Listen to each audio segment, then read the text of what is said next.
আজকে আমার ছেলের জন্মদিন। জন্মদিনের জন্য সামান্য কিছু আয়োজন। তার মধ্যে জন্মদিনটা আসলে পালন করি না।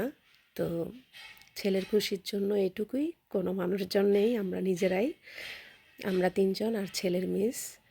তো এভাবে জন্মদিনটা কাটিয়ে ফেললাম। আলহামদুলিল্লাহ, আপনারা সবাই দোয়া করবেন যাতে মানুষের মতো মানুষ হয়, যাতে আল্লাহ পাক রাব্বুল আলামিন সবসময় ভালো রাখুক ওকে, এই দোয়াই করি।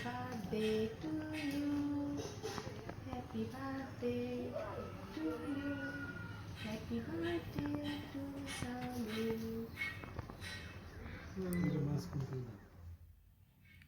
আজকের দিনটা সত্যিই মনে রাখার মতো। আজকের দিনেই আমি প্রথম মা হয়েছি।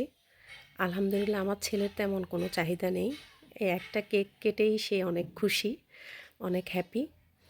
আজকে আসলে তার পরীক্ষা, তারপরেও মানে আজকে তার জন্মদিন, এটাই হচ্ছে কথা। এই প্রথমবার পরীক্ষার মধ্যেই তার জন্মদিন হলো। সবসময় পরীক্ষার আগেই জন্মদিনটাই হয়ে যায়, কিন্তু এবার একটু ভিন্ন। তো এই জন্যই গত সপ্তাহে এই ছোট্ট একটা আয়োজন আমার ছেলের জন্য আমরা করেছি। কারণ পরীক্ষার মধ্যে এসব কিছু তো হবে না, আসলেই সবাই জানেই, কারণ পরীক্ষার প্রিপারেশান আছে। তো যাই হোক, আলহামদুলিল্লাহ ভালোই কাটলো দিনটা আমাদের। এরকম একটা দিন সবসময় ফিরে আসুক, সবসময় এভাবে হ্যাপি হ্যাপি আমার ছেলে থাকুক, ছোট্ট ছোট্ট চাহিদাগুলো আমার ছেলের পূর্ণ হোক, বাবা মায়ের বিশ্বাস অর্জন করুক। এই তো, আপনারা সবাই দোয়া করবেন, ভালো থাকবেন, সবাই সুস্থ থাকবেন। আল্লাহ হাফেজ।